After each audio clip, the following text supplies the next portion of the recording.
So our next topic is polarization by double refraction.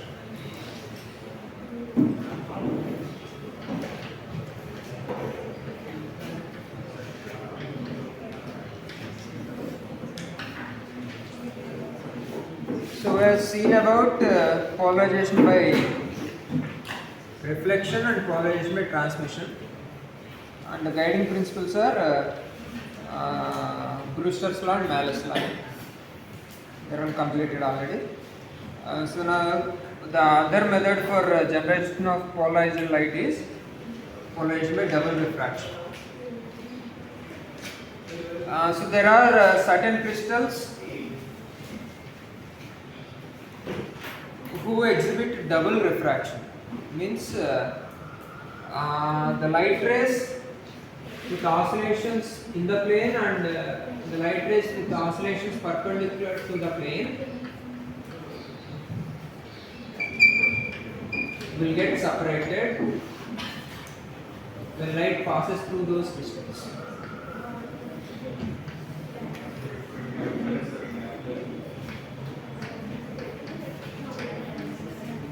So I am representing unpolarized light like this,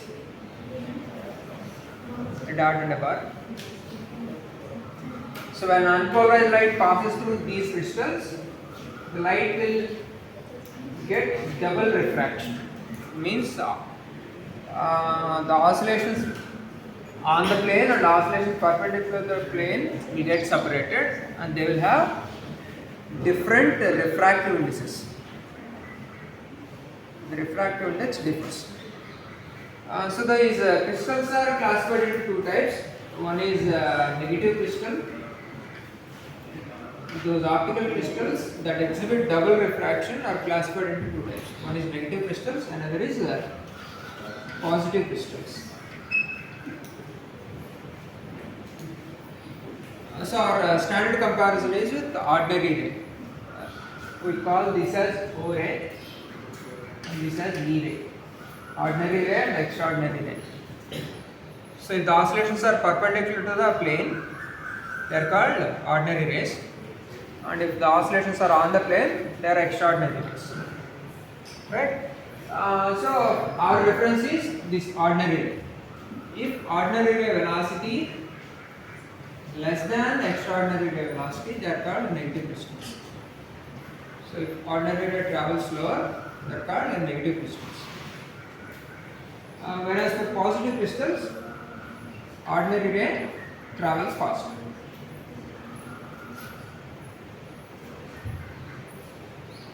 Ordinary ray travels faster. So examples are calcite, and here it is quartz.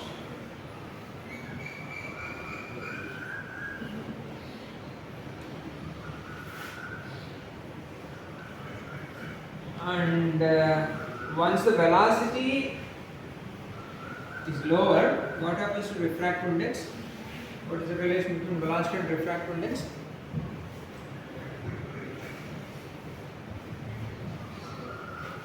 Velocity in the air by velocity in the medium. So velocity in the medium is changing.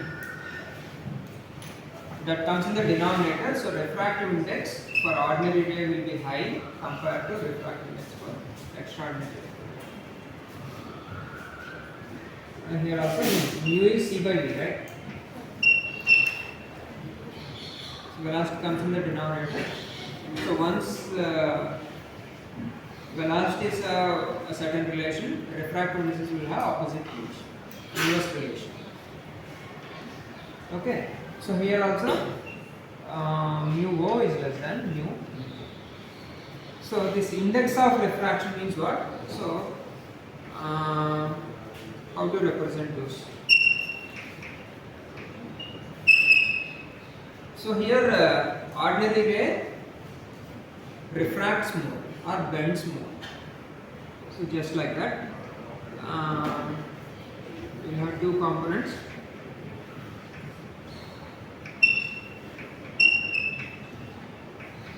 Ordinary ray bends more in the case of negative crystals, whereas in the case of positive crystals,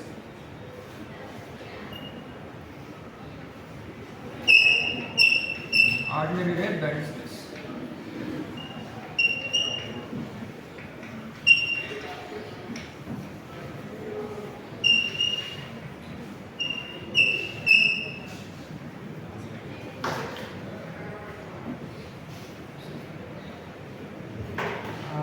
So ordinary ray bends less, refracts less. In the case of positive crystals. And if you see the velocity profile, so these velocity differences will be nullified along optic axis. So along optic axis, all ordinary ray and extraordinary ray both will have same velocity along the optic axis.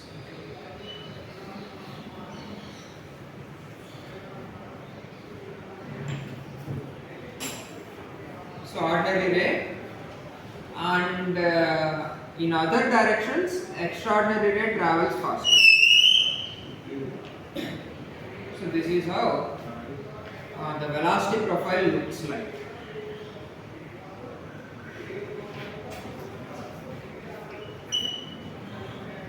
So ordinary ray travels equal distances in all the directions, whereas extraordinary ray travels longer distances in a direction other than optic axis. So along the optic axis, both rays travel same distance. In the other directions, E ray will travel faster. Right? So this is the optic axis. This is optic axis. So along the optic axis, both rays travel same distance as a function of time, or let's say. And in other directions, E ray travels faster. So it travels longer distance. So this is a graph of either distance traveled or velocity traveled, whatever it is. It looks like that. Whereas in the case of positive crystals,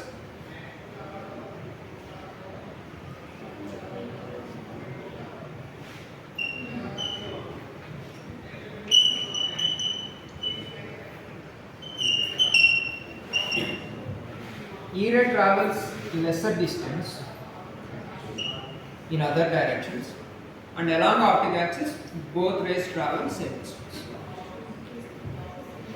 So both rays will have same velocity along the optic axis. So this is the optic axis.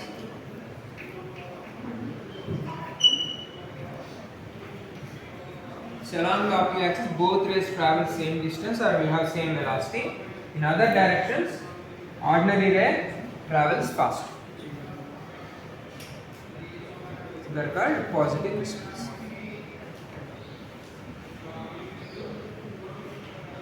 Okay, so for all comparisons, I mean, if you see on a number scale, negative numbers comes first, positive numbers comes later. So these are negative crystals, positive crystals. For negative crystals, our reference is ordinary ray. O ray travels slower. O ray is slower, it is negative crystal. And in alphabetical order also, calcite comes first and quartz comes later. So negative crystal example, calcite. Positive crystal example, quartz. So once velocities are decided, refractive indices come in an opposite way. So they are inversely related. So once refractive indices are fixed, you can draw this diagram. So O ray refracts more or bends more in the case of negative crystals. Here in positive crystals, O ray bends less. And velocity profile is like this. Along the optic axis, both rays will have same velocity. In other directions, the other conditions apply. So along the optic axis, O ray, E ray will have same velocity, and in negative crystals, in other directions, E ray will travel faster. In positive crystals, O ray travels faster. So O ray will have same velocity in all the directions. So the path will be circular. E ray has different velocities in different directions. So the path line traveled is different.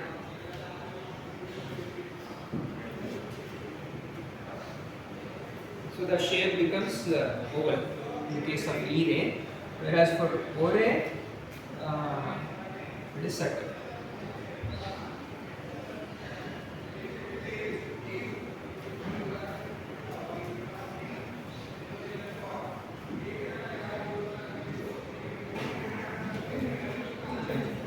Next one is applications of this positive crystals and negative crystals are double refraction. A simple application is a quarter wave plate and half wave plate.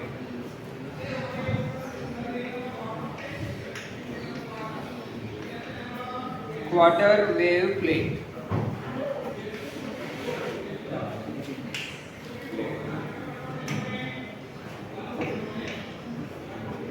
This is half wave plate.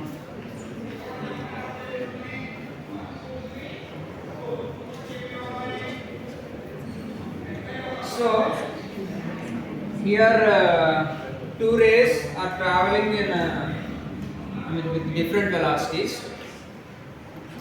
So I am considering a double refracting crystal with optic axis on the plane. I am considering a double refracting crystal with optic axis along the plane. And if light incidents on this, what happens? Depending on the type of the crystal, one ray will travel faster, another ray will travel slow. So what type of crystal is that?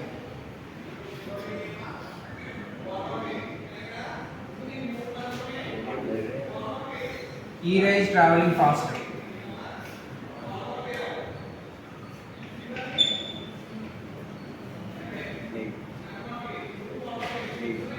Negative crystal, calcite.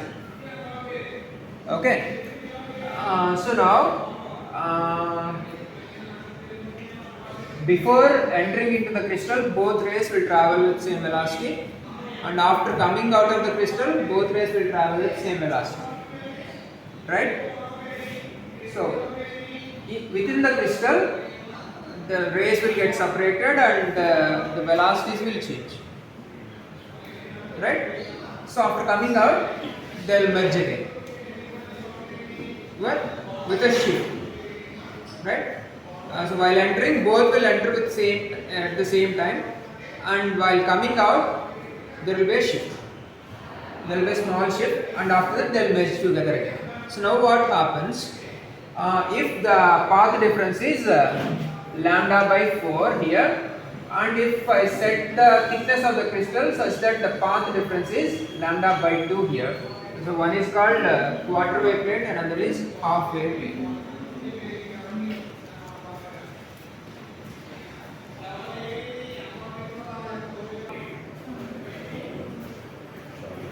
Right. So in optics, all the distances are represented in terms of optical path lengths. So it is given by actual path length multiplied by the refractive index. So let's say this is the thickness of the crystal T times so the difference mu E minus mu O modulus. So if T times mu E minus mu O, the difference of the refractive indices is equal to lambda by 4. So this is the distance travelled by light ray, T times mu E minus mu. So this is the optical distance travelled by the light ray. If that optical distance is equal to lambda by 4, what happens? So both rays will merge at a phase difference of lambda by 4. So one, let's say, looks like this, another is shifted by lambda by 4. Means what? lambda is equal to 2 pi phase difference. So lambda by 4 means pi by 2. So if one is a sine wave, another will become a cosine wave.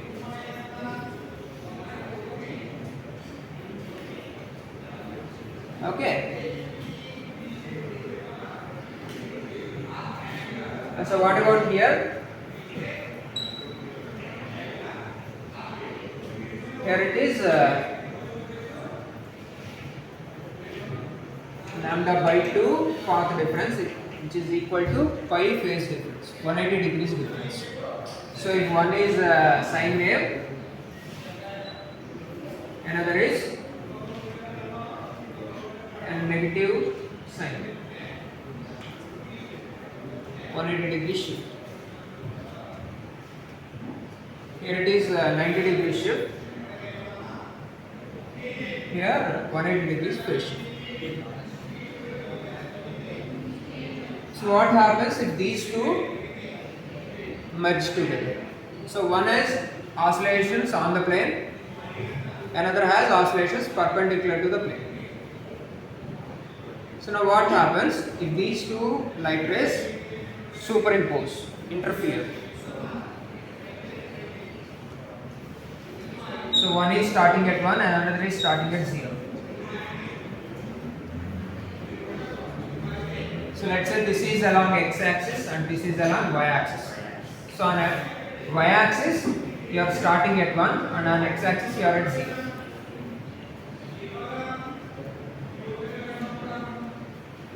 Right? So after some time,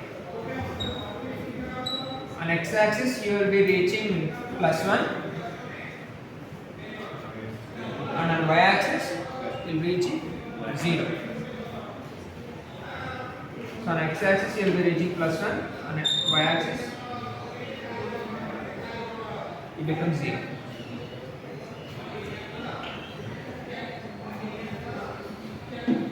Next one,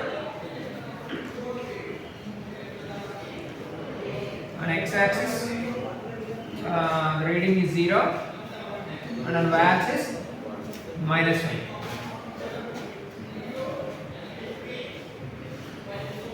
Next one,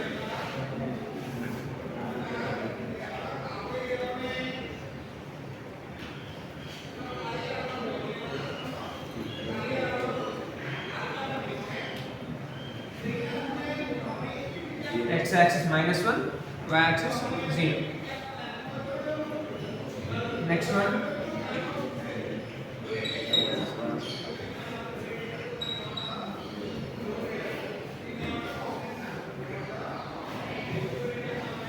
so you get a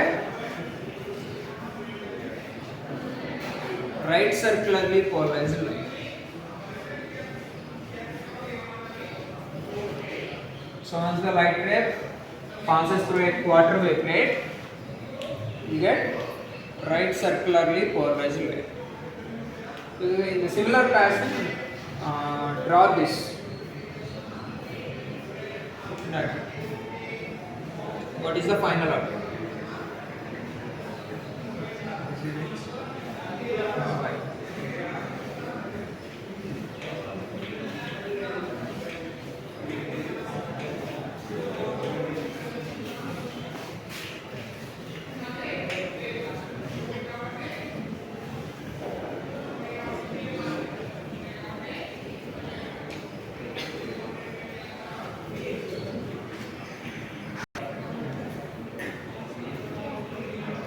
Here you just have to mark the XY coordinates.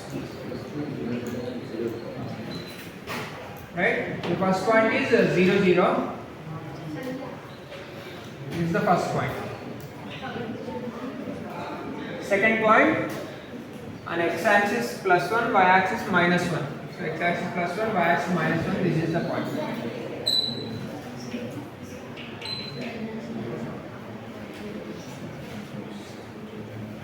Third point is again 0, 0. Fourth point,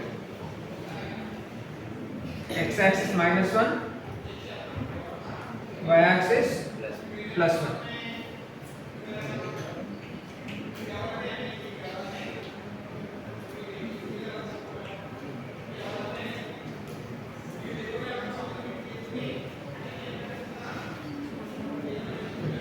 point again 0, 0.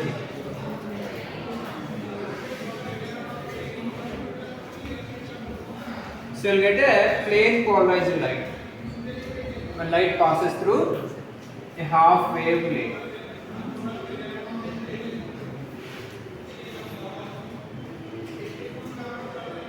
So you get a plane polarized light.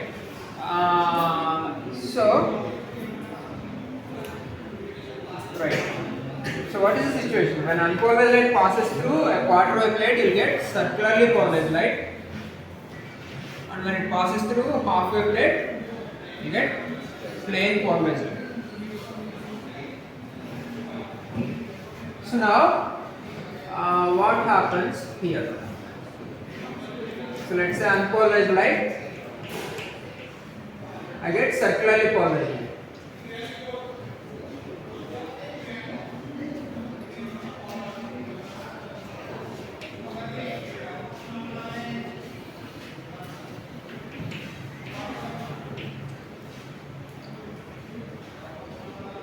And if I keep another quarter wave plate here, one quarter wave plate, circularly polarized light. What if I pass this circularly polarized light through quarter wave plating? It will add one more pi by 2. So I will get plane polarized light.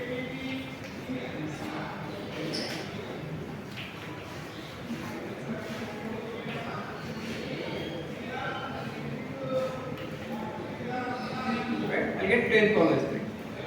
So 2 quarter wave plates gives you a result of half wave plate. Okay.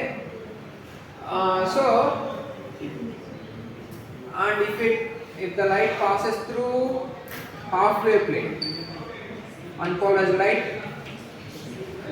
I'll get plane polarized light. And if it passes through half wave plate again, it will be still plane polarized light with additional 180 degree shift.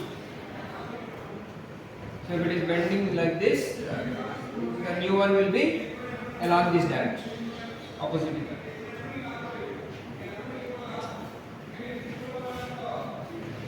Okay.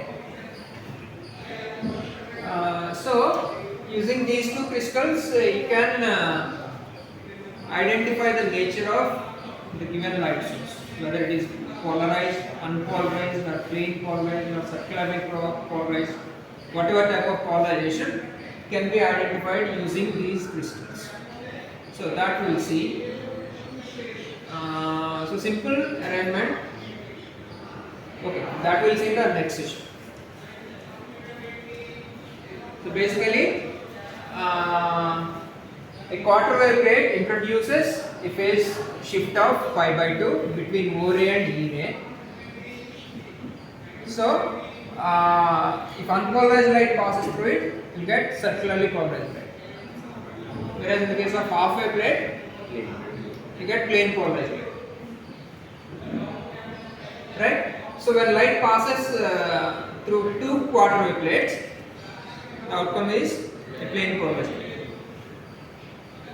Whereas when it passes through 2 half wave plates, it is still plane polarized light with a shifting orientation. Okay. So how to detect various types of polarized lights using these plates is a matter of discussion that will be in the next session.